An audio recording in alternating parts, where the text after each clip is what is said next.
La première édition de la grande caravane Burundi-Union européenne pointe à l'horizon. Celle-ci est le fruit de bonnes relations entre ces deux pays précités. Claude Bouchou, il est ambassadeur de l'Union européenne au Burundi, montre l'originalité de cet événement par rapport à d'autres ultérieurement organisés par l'Union européenne. Je fais allusion à la journée de la coopération qui a eu lieu en 2022 pour la première fois dans ce pays au jardin public.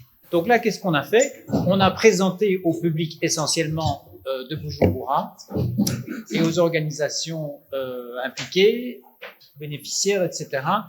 On leur a présenté la diversité des interventions de l'équipe Europe.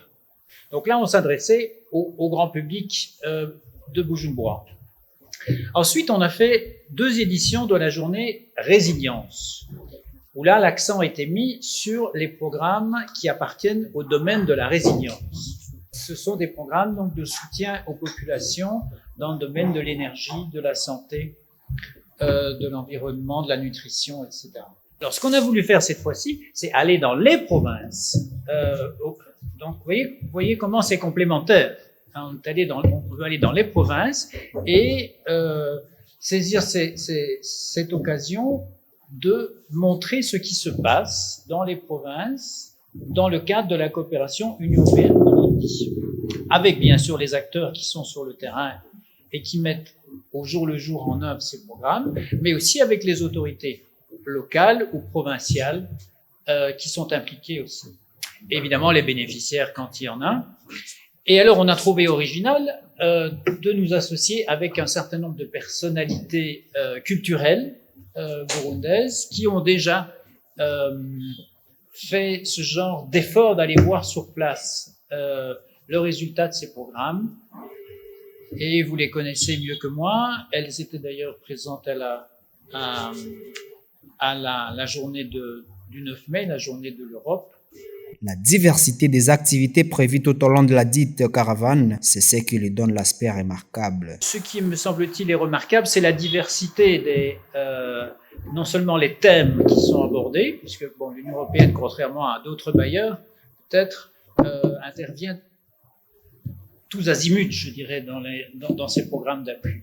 Il y a une grande diversité de thèmes, mais il y a aussi une grande diversité d'événements, c'est-à-dire il y a à la fois des événements sportifs, un match de basket, un match de football, aussi les événements culturels, puisqu'on a ces artistes avec nous, et aussi il y a une séance de théâtre de rue à Ngozi, à laquelle j'assisterai d'ailleurs, et puis il y a un séminaire qui est un peu plus sérieux, un déjeuner avec la gouverneure de Makamba. Vous voyez, donc il y a une palette d'activités qui sont proposées. Il y a l'inauguration aussi, je voulais attirer votre attention là-dessus, de la Heidi's Box à l'Université Polytechnique de Gitega.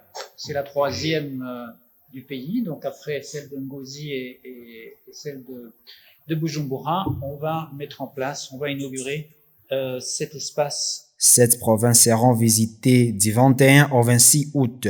La caravane partira de Bujumbura, Kayanza, Ngozi, Gitega, Ruyigi, Makamba, Rutana pour chuter avec un concert grand public à Bujumbura dans la zone Kanyosha le 26 août avec la prestation de l'humoriste comédien Mutima, de la chanteuse Neili et de l'artiste musicien-compositeur, auteur de célèbre chanson Karabargia, Satbi.